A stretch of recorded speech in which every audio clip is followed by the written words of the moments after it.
আমরা আছি এখন কস্কো হোলসেলে, আর কস্কো হোলসেলের একটা গ্যাস স্টেশন আছে। আমরা যদি একটু ঘুরে দেখি, দেখেন এই গ্যাস স্টেশনে কি পরিমাণ গাড়ির ভিড়।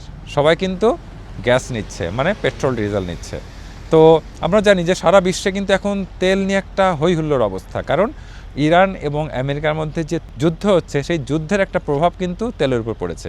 এবং বাংলাদেশে আমরা জানি যে গ্যাস স্টেশনগুলোতে, মানে ফিলিং স্টেশনগুলোতে তেল নাই বললেই চলে। আমরা যে কানাডা থেকে নিউজ দেখছি বাংলাদেশের, সেখানে কিন্তু আমি সেরকমই একটা চিত্র দেখতে পাচ্ছি।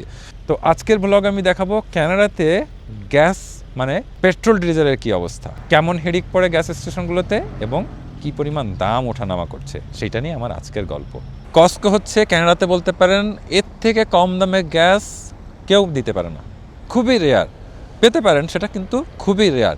এবং কস্কোতে গ্যাস নিতে গেলেও আপনাকে মেম্বারশিপ কার্ড নিতে হবে। আমি বছরে $120 পে করি শুধুমাত্র মেম্বারশিপের কারণে। আর এখানে দেখতে পাচ্ছেন লাইন, এবং একসাথে এই একটা গ্যাস স্টেশনে একসাথে 16 জন মানুষ গ্যাস নিতে পারে। এবং লাইনে তো প্রতিটা লাইনে দেখেন 5 থেকে 7টার মতো গাড়ি দাঁড়িয়ে আছে, তার মানে কতগুলো গাড়ি। এবং এই ভিড়টা কিন্তু একদমই নর্মাল।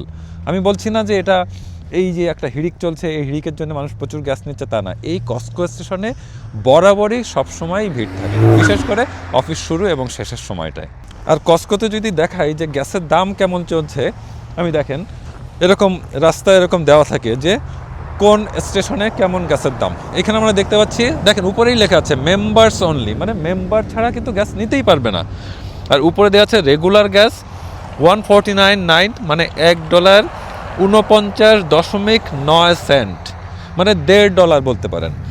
আর প্রিমিয়াম লেভেলের গ্যাসটা হচ্ছে 167.9, অর্থাৎ $1.67.9। তার মানে কি গ্যাসের দাম কিন্তু অনেক বেশি। আমি সাধারণত কস্কো থেকে যে রেটে তেল নেই সেটা হচ্ছে মাত্র $1.07 থেকে $0.08 মধ্যে, কিন্তু এই যুদ্ধের প্রভাবে সেই দামটাই কিন্তু $1.50 চলে গেছে। চিন্তা করেন কত, মানে অলমোস্ট 1.5 গুণ হয়ে গেছে কিন্তু তেলের দাম, এবং এটা গ্রাজুয়ালি বেড়েই যাচ্ছে। আমি কিছুদিনে লক্ষ্য করছি যে গ্যাসের দাম আস্তে আস্তে বেড়েই কিন্তু যাচ্ছে। এখন তাহলে আমরা গাড়িতে উঠলাম। আমরা যেটা করব, আমরা শহরের কয়েকটা গ্যাস স্টেশনে যাব এবং চেক করব যে কি পরিমাণ ভিড় এবং গ্যাসের দাম কেমন। একটা কথা বলে রাখি, এখানে কিন্তু গ্যাস স্টেশন বলা হয়। আমরা সাধারণত দেশে কিন্তু বলি পেট্রোল স্টেশন বা ফিলিং স্টেশন, এটা বলেই অভ্যস্ত, কিন্তু কানাডাতে গ্যাস স্টেশন বলা হয়। আরেকটা ইম্পর্টেন্ট কথা বলি, সেটা হচ্ছে কানাডাতে বাংলাদেশের প্র্যাকটিসের মতো না। আমরা যদি বাংলাদেশে কি হয়, প্রতিটা গ্যাস স্টেশনে, মানে প্রতিটা ফিলিং স্টেশনে কিন্তু সেম প্রাইস। বাংলাদেশের সব জায়গায় কিন্তু একই দাম, তাই না? কিন্তু কানাডাতে কিন্তু তা না, এক এক গ্যাস স্টেশনে প্রাইস এক এক রকম, এবং এটা প্রতিনিয়ত আপডেট হচ্ছে। মানে এমন হতে পারে আপনি সকালে গেছেন, দুপুরে যে দেখলেন না গ্যাসের দাম চেঞ্জ হয়ে গেছে। এটা আসলে ডিপেন্ড করছে ডলার রেটের উপরে। ডলার রেটের উপরে গ্যাসের দাম প্রতিনিয়ত আপ ডাউন করছে। সেই জন্য আমি কয়েকটা গ্যাস স্টেশনে ঘুরবো যে কি অবস্থা, কত দাম চলছে। এই যে আমরা আরেকটা মার্কেটে ঢুকলাম, এখানে একটা গ্যাস স্টেশন আছে। দেখেন মাত্র একজন মানুষ গ্যাস নিচ্ছে, নিরিবিলি, কোনো ভিড় নাই কিন্তু।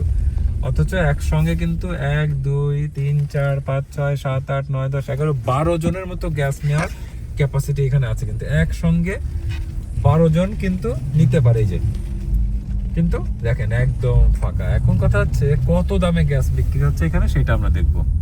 আর এটাতে দাম হচ্ছে $1.73.9। দেখেন অনেক বেশি, কিন্তু আমরা কস্কোতে দেখে আসলাম $1.50, তাই না? আর এখানে কিন্তু $1.73.9, অনেক বেশি। তাহলে এবার আমরা আরো একটা গ্যাস স্টেশনে যাব, দেখি। এই যে আমরা আর একটা গ্যাস স্টেশনে দেখতে পাচ্ছি, এখানে 153.9, মানে $1.53.9, তাই না?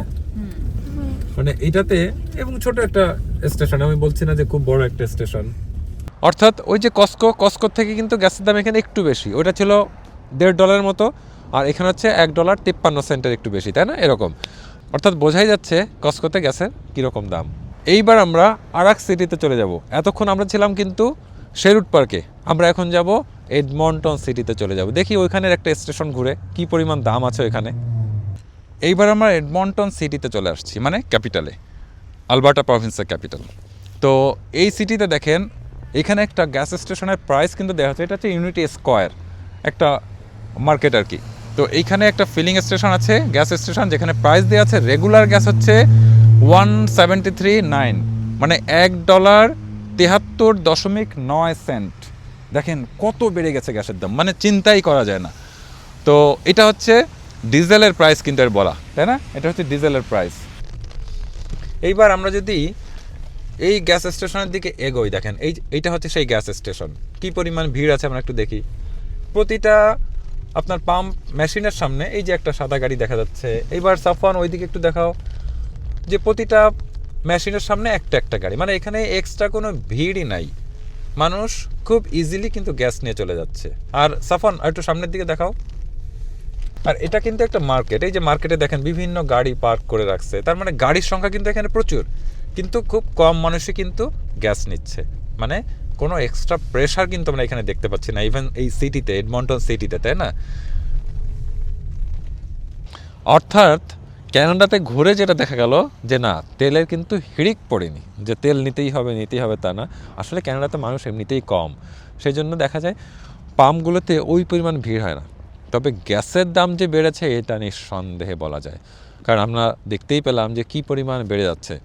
তার মানে 173-ও বেশি প্রাইসে কিন্তু আমরা গ্যাসের দাম দেখতে পাচ্ছি, তাই না?